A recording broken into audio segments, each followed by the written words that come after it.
is the Torah and the Injeel present at the time of Muhammad? What do you mean of present?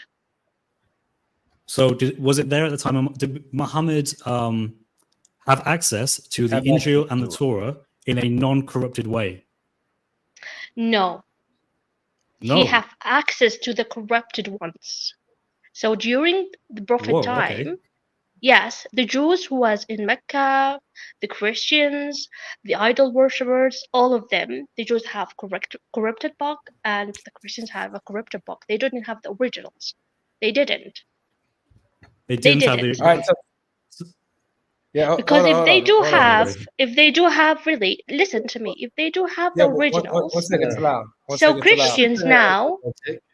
1 second, it's allowed, respectfully. So, sorry.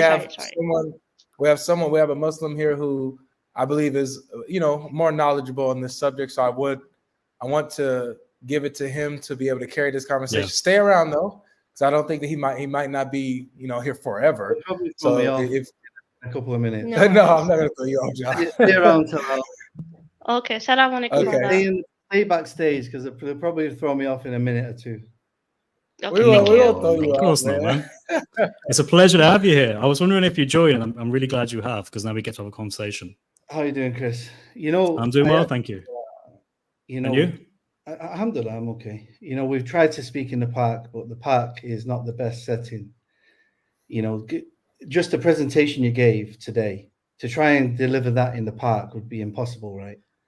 It's a totally different atmosphere, and it's more of a back and forth, etc. So it's hard to get your thoughts off the paper in the park. True. But I would like to bring it. Well, I would like to debate with others like Hamza, like yourself, and others about this particular topic in the park. Yeah. But it's a difficult topic to debate in the park, and hopefully we can have a discussion here. If GodLogic doesn't throw me off as he usually does. And usually, you were here. You were here last time for hours. What are you talking about? No, I wasn't. It's Hamza who was here. First thing I like to say is I don't think. Hold on, because you're trying to muddy the waters a little bit. You and Hamza was here. I did not kick you off. I let you guys talk your piece. I even let Hamza get a little rowdy a little bit, but And the time before that. The time before that, I kicked you. That was once. About 2 minutes. That was once, but that's because you wasn't answering a direct question. Well, that's the thing. We're trying to get thoughts. We're trying to get whole concepts across to each other. It's difficult to answer yes or no questions. As Chris has shown in his presentation, it's a much more vast topic and there's many areas to discuss. And by the way, Chris, Yeah, I'm aware there are certain things that require expounding on, and I understand that there are certain things that can be answered straight away. So in that example, I was asking you a straight away question, not one of these questions that need to be expounded on, and I repeatedly made that known to you, and you know. Okay. So that's why I was like, okay, we can. Yeah, I thought I need a bit more time to explain, but anyway, I'm here now. The first thing The first thing I would like to say is that I don't think that Hamza's Christian father would be very happy with you saying that I'm Hamza's father. I think Hamza's father would be very upset. He's still proud all of in him. jest. Even though he's a Muslim, alhamdulillah, I think his father will still be proud of him. But anyway, to the topic, first of all, Chris, I'd like to say that I enjoyed your line of thinking. I watched your presentation, and it seems that you've understood the topic a lot more than most Muslims and Christians, to be honest. It is kind of the same line of thinking that I have. Obviously not the same as in we disagree, but what I mean is that the line of thought is the same. So it's, the answers that I have, I believe, will answer all of your points. And I agree with some of your points as well. Some of your points are true and valid. What do you agree with? I agree with the map. That you just put a map, and you spoke about some of the different Trinitarian groups or sects or empires that the Prophet Muhammad, peace be upon him, was familiar with at his time. and he did refer to them as people of the book, because from some scholars' understanding, which is the understanding I follow, is it encompasses all people of the book, regardless of, for instance, whether you're Catholic or Protestant or Unitarian, or from the Islamic perspective of an original Christian sect, etc. The concept of people of the book is a much wider concept. But I want to engage with your PowerPoint, if that's okay. We can go through it, and I can kind of comment. I've made a few comments as you was going along, and maybe I can give you my perspective, and then you can give me your perspective, and hopefully we can get to some understanding. Yeah, absolutely. Is there any particular slide you want me to bring up?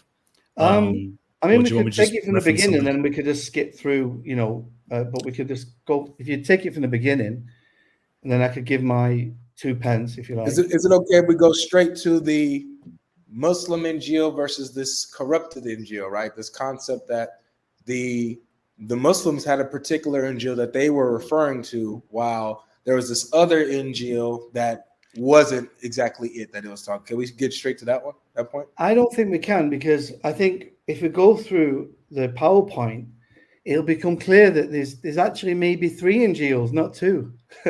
So Chris actually mentioned that I am somebody who mentions that there's possibly 2 Injeels. I'm not. I'm actually someone who mentions it possibly 3 Injeels, believe it or not, a trinity of Injeels. And I don't mean, Matthew, Mark, Luke, and John. I mean, like, in its entirety. I think this is before there was a couple of slides before I wanted to comment on. Wait, before this or after this? Yeah, no, from the very beginning there was something. Sorry, you have all this, but then it just goes to here. This is my starting slide. Oh, that's okay. If you go to the next slide, which was that, and then this one. Okay, this one, yeah. So okay, yeah. So yeah, I mean, you outline here that this is what I would say is referring to, when here it says confirming that was before it, and he revealed the Torah and Injeel. So, of course, from the Islamic perspective, as you know, we believe in a Torah and Injeel that was revealed before the Quran. Okay, so just to make it very clear for everyone who's listening, and he revealed the Torah and the Injeel. Now, an important point, just as we go on, is I don't want to translate Injeel to gospel. Now, Chris and GodLogic might not agree with this, but from the Islamic perspective, I disagree with that. Yeah, I mean, but from the Islamic perspective, as I said, whether you agree with the Islamic perspective or not, from the Islamic perspective, the Injeel is a singular document. It's a book that was revealed to Jesus. That's what we believe. I know you don't agree with that concept, but as you mentioned, Chris, the Sunni position, the Sunni Islam position, that is the mainstream Sunni belief. So can I just jump right in here? So actually, I have issue even with that. First of all, the idea that it's somehow established in Islam that the Injeel is necessarily a singular document is unfounded. The Injeel is a singular Arabic word, so it's a singular thing, but there's nothing that says it's a singular document or a singular book or a singular chapter or a singular anything. It's just a singular thing called the Injeel. And we know the roots of the word Injeel, Evangelion, they ultimately go back to the idea of it being the good news. And the audience, again, this is because this is to the world, right? The Quran is a revelation to all of mankind. So when Christians see this, the majority, 99% or so, are Nicene Creed believing Trinitarians at this point in history. What are they going to think the Injeel is? You mean today? You mean? No, at the time of Muhammad. At the time of Muhammad? Well, there were different Christians. I'll come to that later. Oh, sure. There were definitely different Christians. Yeah. Absolutely. Yeah. There were Christians who were not part of the Imperial Church, the Oriental Church, the Orthodox Church, Roman Catholic Church, the Church of the East. But all of those churches I just listed are all Nicene Creed believing Trinitarian churches. So that encompasses 95, if I'm being generous, % of the whole world. I totally agree. I totally agree. At the time of the Prophet, ﷺ, the majority of Christians at that point had unified on Trinitarian Nicene Creed. but they were not the only sect, as you know. They were not the only sect. But if the majority is of one sect, I totally agree with you. The majority were Nicene Creed followers. Now let's just go back to the Can I add one more thing to that before? So based on you saying, okay, yeah, the majority are Nicene Creed believing Trinitarians. When Muhammad uses the term al-Kitab, people of the book, who are the majority of people he's referring to? It's not if the Quran is for the world. It's not just the majority. Now, there is differences of opinion Islamically on this, okay? The opinion that I follow is that anyone who identifies broadly with a prophet of God, okay? It's not necessarily to do with the book, but that is another opinion in Islam. Imam Nawawi is of the opinion that that they should have the original book in order to be referred to as Ahl al-Kitab. I don't follow that opinion. I follow the opinion that it's a more broad term. The reason is because, as you mentioned in your presentation, the Prophet interacted with different types of Christians. He interacted with Heraclius, who was a Trinitarian. He interacted with sending letters to different parts of the empire, including interaction with the Ethiopian Orthodox Church. And they were Trinitarians. But the Prophet Muhammad regarded them as people of the book. Now, yes, there's different terminology. Okay, I regard them as people of the book. Okay, what does that mean? What does that mean? From an Islamic perspective, a very good question. Yeah, from an Islamic perspective, from a Sharia perspective, it just means that you can eat from their food and you can marry from them. That's basically what it means in today. Okay. From the perspective of what Muslims can do regarding their interactions, maybe, but there's actually a lot of other things that are applied specifically to those groups, right? So Surah 98, Ayah 6, it says that those who disbelieve from the people of the book, they are the worst of creatures. That's a theologically relevant statement, and will be, because this is a revelation for all mankind, that is predominantly, supposedly, about Trinitarians. So yeah, exactly. So you acknowledge that Islam is acknowledging that there are people of the book who are not believers. Yeah, all al-Kitab refers to people who are polytheists and people who are correctly believers. So people who are correctly following the Injeel and Torah, they're al-Kitab, as well as people who are not. So it's both categories. We agree. But one category is like 95%, and the other category is the remaining 5%. I totally agree. Yeah. I totally agree. So let's go back to the original point. So from the Islamic perspective, we have a Torah that was revealed to Moses. This is a direct revelation given to Moses. And interestingly enough, the Old Testament speaks about this Torah. It speaks about Musa going up the mountain, receiving the Torah. Okay, so the New Testament speaks about the Torah as opposed to being the Torah, if that makes sense. There's a clear distinction between, from an Islamic perspective, I'll make that caveat.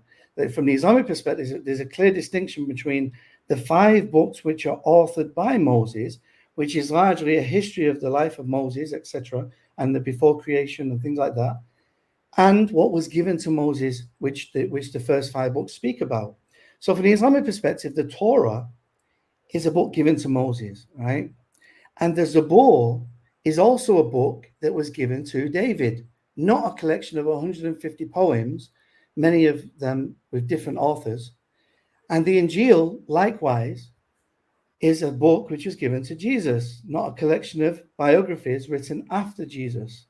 You know, so we accept these books of Matthew, Mark, Luke, and John, and Paul, etc., were biographies or testaments which were authored after Jesus. Of course, from the Christian perspective, you believe the authors of these were inspired by God.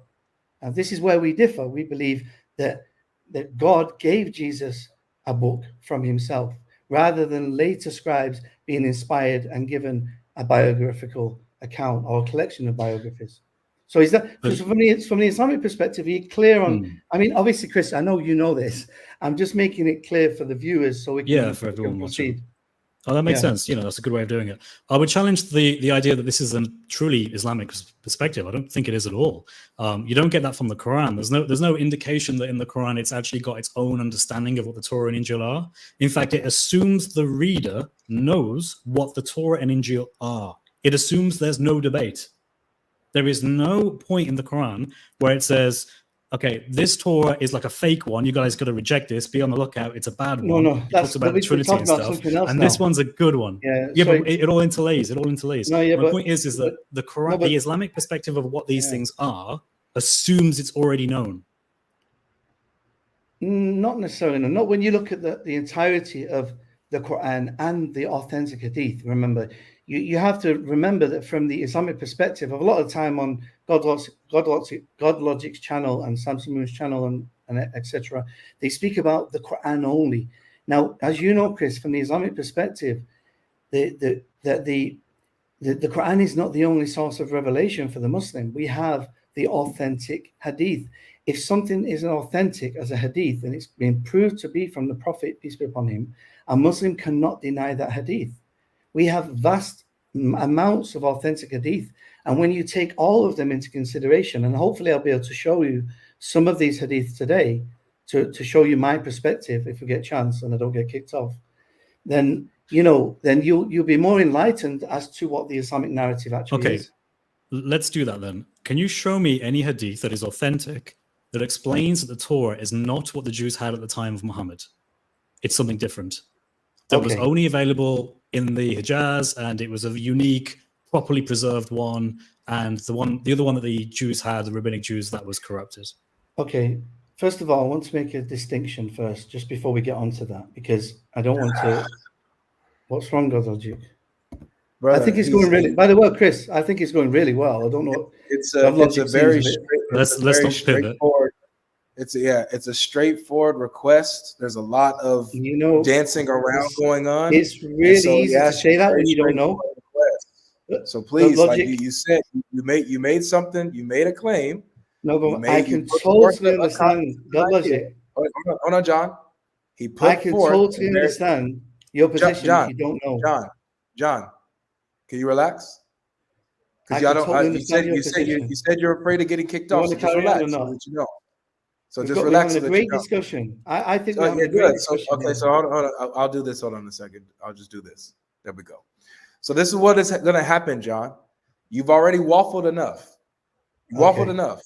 So get to the point where you just said that according to Islamic view, that there's this unique, different Torah that the Quran and the Hadith are talking about. So Chris asked you specifically, can you show a specific reference where it shows and identifies a different Torah that they had, right? See, get to the reference, please. Are you ready? You're the one who's going on, GodLogic.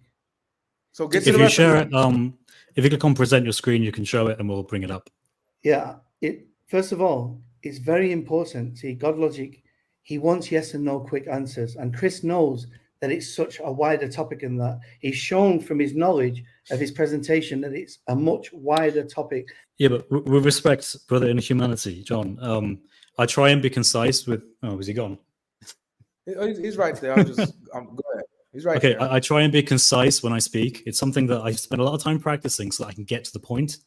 I say what I need to say, and then I let someone respond because I trust in what I say. I have confidence in what I say, so I don't need to, add lots of flavor and just keep it going for ages. I can be like, nope, this is what it is. That is the point. So if you could please come up and show me that quickly, I would really appreciate it because otherwise we're not going to get anywhere.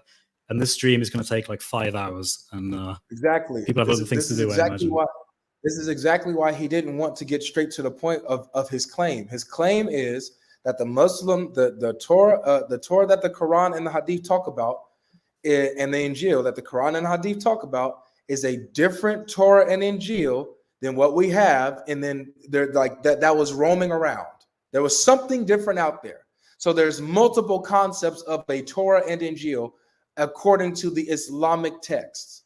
So, but instead of getting straight to that, he wanted to waffle some more and waste more time. Chris, you asked him a very straightforward question, a very straightforward request. Okay, Can you show me the hadith then?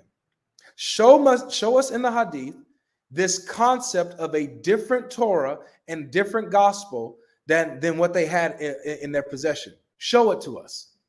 Show us that there was this different, unique Torah and gospel that it was talking about. No, but first, before we do that, before we get there, yeah, there's something that we need to say, yeah. Come on, bro. I'm British as well. I love your British accent, Avery. It's good. No, that's all good. It makes me laugh, man. All right, Chris. Now, just to let you guys know, I did not kick him. I removed him from the stage, but he was still in the lobby. He left from the lobby himself. I was going to bring him back up after Chris finished, but he's still welcome to come up and get straight to the point. Enough waffling. We sat here and let him. We've been polite, been respectful. Let the man get away with murder. Let's get to it now. Let's actually get to the crux now. Anyway, so if he wants to stay away, that's on him. I only removed him from the panel. He was still in the lobby. I did not kick him from the stream. All right, here he goes. Please get to the point. GodLogic. Again, you was the one who's waffling, causing big waffling. This waffle. Can you hear me? Yeah, we can hear you. Yeah. We're just looking for the hadith. He's been waffling as you, GodLogic. You've been waffling for the 5 minutes. What's the hadith, John? Huh? What's the hadith? Are you gonna let me speak freely, or are you just gonna keep cutting What's me? the hadith? Sorry, sir. One thing. I think Sam wants to say something. Yeah, I want to correct John on one thing. No, I don't follow the Quran alone when I make my position. You did say something. You said the Torah was given to Moses. Now, can you, as you're finding the hadith, can you show me in the Quran and the hadith attributed to your prophet where it says the Torah was given to Moses? Because I have hadiths that say you're wrong, but I'm going to wait. So you said two things. You said the Torah was given to Moses. I want you to show me in the Quran where it says the Torah, not the book, not kitab, because I'm going to make my challenge clear. You misrepresented me, but that's okay. Yeah. The Torah was given to Moses, and I want you to show me in the Sunnah where your prophet said the Torah is given to Moses alone, because I have statements to the contrary from the Sunnah and the Salaf. But I'm going to wait to see for your evidence. Go ahead. Okay. So this is you're doing I don't want to say it, but you're doing that thing where Christians say, okay, if you show me in the Quran or where it says Jesus is God, I'll become a Muslim. I'll become a Christian. False analogy, John. This is the thing. Like you basically, the fact that it says book is it's understood that the Torah was given to Moses. Okay, the Torah is a law that was given to Moses, and Moses was given a kitab, a book. How do you know the Torah is given to Moses? Because I have statements from the Salaf. See, you again attacked Strawman and misrepresented the argument. It's not analogous to you asking me where Jesus said, I am God. Because I have statements from the Salaf saying that the word Torah was used for all everything. Yes. So you know that. Yes. Say it again. Wait. I want people to hear this. Say it again. What's that? I've not said it yet. I'm about to say it. Oh, okay. So let's now put that canard aside. What you're doing is using a statement. Huh? What I'm doing, yeah, not you. What I'm doing, but yeah, you're using a statement from some of the Salaf, some of the early generations, who said that sometimes when referring to the Torah, they refer to the whole Old Testament or the whole scriptures of the Christians, not just the Old Testament, but sometimes the Talmud or other scriptures. That it's more general. So, John, can I ask a question? Why is it took me to nail you for you to admit that? Because you're recorded now. It's recorded. No, that's not a dalil though, Hassan. You know the principles of Islam. See, this is the waffling, John. John. Okay. See, this is the thing. If you don't want to listen, you just want to butt in. No, I listen to you. I'm trying to correct your misinformation. Let me and Chris carry on with our conversation. Go ahead. Let me and Chris carry on with our conversation. No. Originally, the conversations are going to be between Avery, me, you, and your buddy after Ramadan. Ramadan has long gone. No problem. We can arrange that. Go and arrange it with Hamza. Waiting. and you mentioned me by We're name. We're ready to debate. Now, can you stop waffling like you said? Can you now? You're waffling more than Waffleburger. Let me just speak to Chris. I came on here to speak to my fellow Did you Brits. just admit, John? I'm here to speak to Chris. If you want to listen, you can. John, did you just admit? Here we go. This guy's you don't want the evidences. He's in panic mode. He's in panic mode. John, did you not just admit for the world the Torah means more than the books of Moses? No, not at all. Ago you said it's the Torah given to Moses. Not at all. You've totally misunderstood the statement of the Salaf. Okay. You totally misunderstood the statement. Let's open my article. Let's see if I misunderstood. Okay. Okay. Don't run. Chris, am I able to carry on speaking to Chris or not? Yeah, after now we correct you, see who. Okay, so we've just been hijacked. Chris, I invite you for a conversation either on your channel or my channel. Don't run away now. Don't go nowhere. We're ready. Don't go nowhere. Don't be a coward. Don't go nowhere. We're ready. No problem. You and Hamza were supposed to get with me and Sam days ago. Weeks ago. You want to speak. You and Hamza said that you guys were supposed to come weeks ago. What's going on? Me and Chris were going through his presentation and speaking about Sam and I've been waiting for you and Hamza for weeks. What's going on? GodLogic. Now Sam came to interrupt. Mind. And you guys don't want to. What's up with you? What's up with you and Hamza, John? We're ready.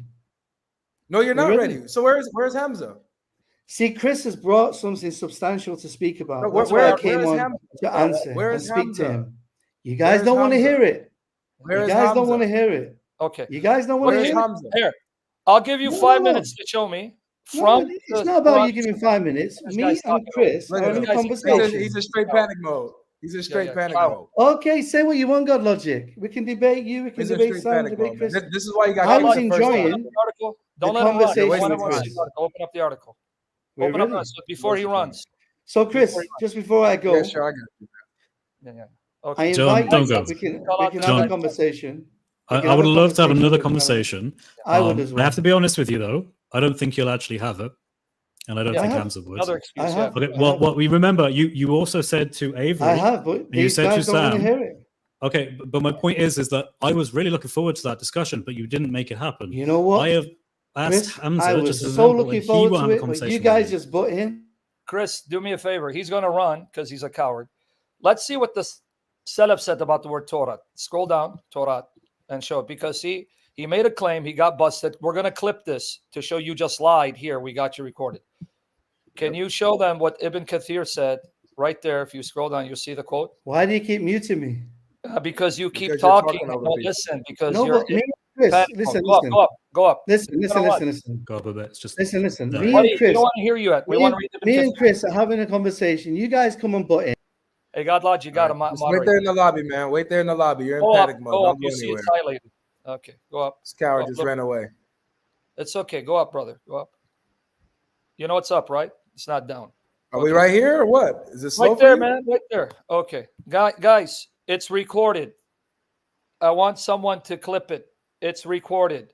He said the Torah was given to Moses. It's recorded. I was listening. Then he corrected himself when I nailed him. Yes, I'm aware that the Salaf, they use the word Torah for the Old Testament and the Talmud. Why didn't he say that to you guys before I nailed him on it? Mm-hmm. Yeah. Okay. Here it is. What does it say? Read it for them. Ibn Kathir al-Sira al-Nabawiyah. What does it say? And it should be recognized. And it should be recognized that many of our forebears used to apply the word. No, he said some. You got it recorded. He said some, right? Yep. Okay, read. Mm-hmm. Many of our forebears used to apply the word Torah to the books of the peoples of the scriptures. These are, in their view, more comprehensive than those God revealed to Moses. So, John, your first lie got busted, and we're going to make a clip out of it. GodLogic, clip it. He said earlier, the Torah was given to Moses, and he tried to disassociate it from the 5 books attributed to him, right? So that's the first lie. Okay, so secondly, he was talking about the Psalms, right? Given to who? David, right? Mm-hmm. Okay. I want you to open Quran chapter 21, 105. 21, 105. Right. And he somehow tried to distinguish. See, if the guy weren't talk and filibuster, he would have got nailed. But again, he ran. I want you to look at 21:105. The Quran confirms the biblical view of inspiration. The biblical view of inspiration. 21:105. Yeah, that's all they do. Yeah, says, for we have written in the Psalms after the remembrance, the earth shall be the inheritance of my righteous servants. Okay, who wrote it? Allah did. Okay, but now here, as even Muslims will admit, this is a quotation from Psalm 37:29. But if you open up the entire Psalm, don't open up the entire Psalm. I'm trying to find you. Where are you at on my page, dude? I lost you. Anyway. Guy just keeps talking, doesn't zip it. Filibustering, you cowards. Psalm 37, it's a psalm of who? Does it tell you?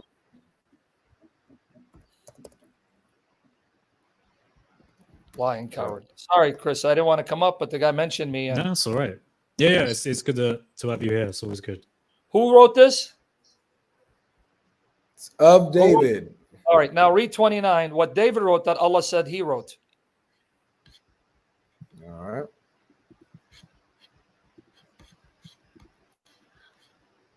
Says, the righteous shall inherit the land and dwell upon it forever.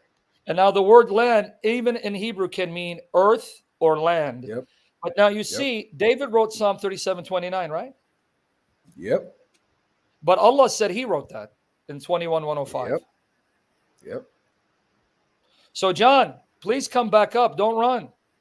We were just having fun with you. So who wrote that? In 21:105?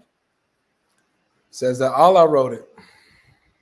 Oh, but I thought he was somehow trying to imply that our view of inspiration is not as authoritative as their view of dictation. But here, his Quran says the way the Bible is written is actually Allah speaking and writing. That's what it says. Yeah. We have written. So did Allah come down and write it for David? Uh-oh. That means our view of inspiration is actually confirmed in the Quran. In the Quran. Now, well, he's gone. I can't challenge him. He's gone? He's gone. He's probably just watching, but he's out of the lobby now. He left he left the lobby. He left the stream himself.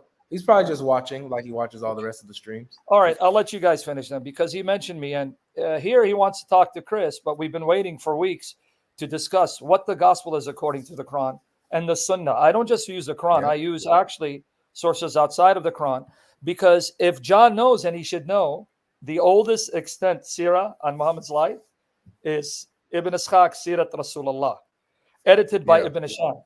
Guess what the gospel is according to Ibn Ishaq? The Gospel of John. Uh-oh. Did you get, you know, I knew you know that, right? Did you know that, God? Yeah. Did I give you that? Of course. It's in the, if you have the English translation, Alfred Guillaume, the English translation, pages 103, 104. Do you have the reference, or am I going to give it to you? I don't have the reference on hand, but I know what you're talking about. Yeah, but let us show it to them. So hold on. Yeah. The oldest extant biography of Muhammad, edited by Ibn Hisham, says that the gospel was written down by John, the disciple, for the followers of Christ, thereby identifying the gospel of John as the Injeel given by Allah to Jesus' followers. What happened, John? And his name is John. What a tragedy. He's named after John. What a tragedy. Hold on, let me get you that. And then I'm out. I'll let you guys talk. But anyway, this guy here, man. Sorry about that. Hey, Chris, what would you expect a refutation to that to be from John's point of view? Because obviously he's trying to come from a different angle than a usual Muslim. So how do you think he would come at that? So when it comes to surah material, to be honest with you, most Muslims I encounter generally just deny pretty much all of it when it comes to an academic setting. They will affirm it when it comes to YouTube, making lovely stories about how Muhammad he used to wrestle this guy who was a giant. Oh, how lovely. Even though it's weak in narration, they won't care if it's inspirational. But when you actually point it in an academic setting and use it for a debate with Christian, they'll just say, nope, we don't accept it. It's seerah material. It predates the hadith movement in the later part of the 8th century. and therefore it is not traceable all the way back to Muhammad. It has broken chains. They are not mutawatir, and therefore we're not going to accept them, despite the fact they are earlier. Precisely. So, because that, I mean, if we were to use the historical approach, we would use the earliest material, right? Like we do with Christianity, with the Gospels. What are the earliest Gospels? Matthew, Mark, Luke, and John. There are others, but they come from the 2nd century. They are later, and they are not authentic at all. But the earliest are the ones we go by. You can't do that with Islam. And hence Islam is not historical, because it goes against the historical critical approach.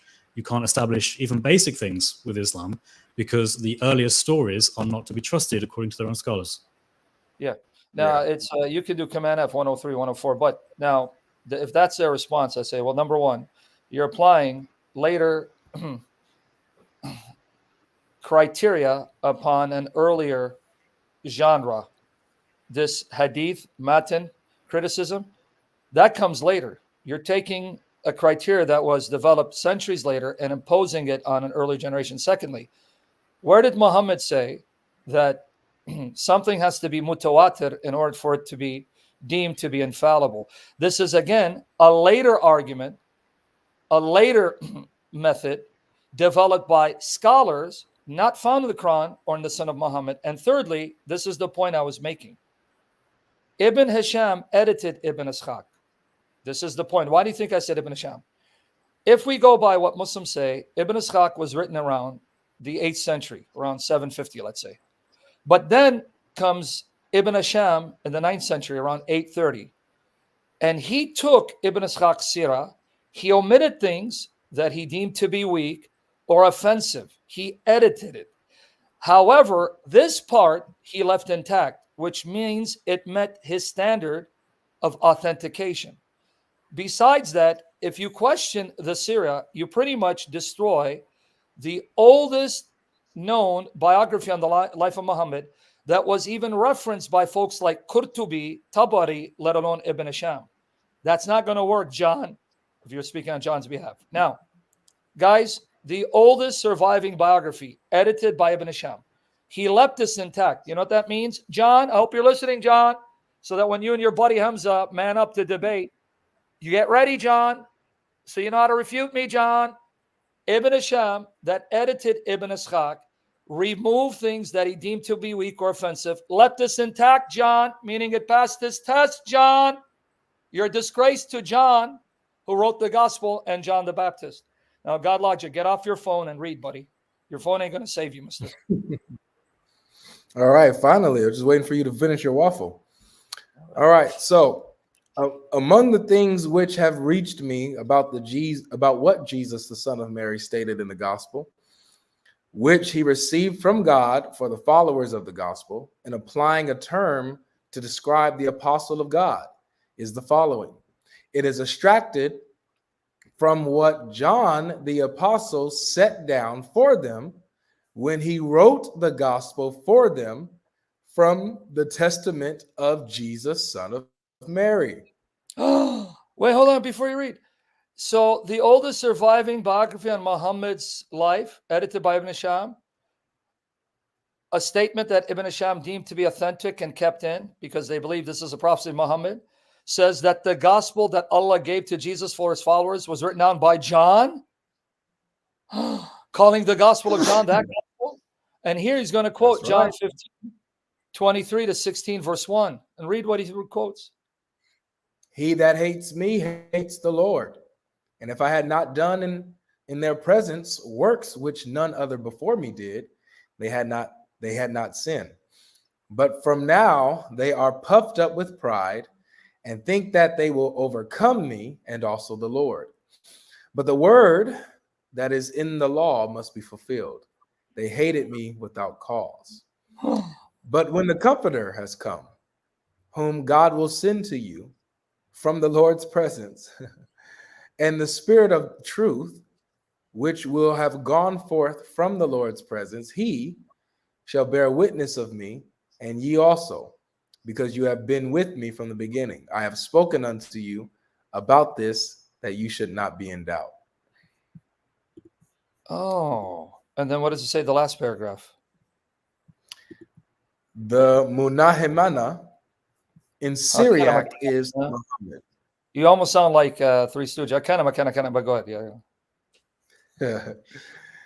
In Greek, he is the Paraclete. Source: The Life of Muhammad, translation of Ibn Ashaq, Sirat, Rasulullah, and so on and so forth. Okay, so here, pages 103, 104, you're told that John wrote down for the followers of Jesus the gospel that Allah gave to Jesus for his followers. And he quotes John 15, 23 to 16, verse 1. But notice what he did, though. The Muslims accuse Christians of doing the thing they're guilty of.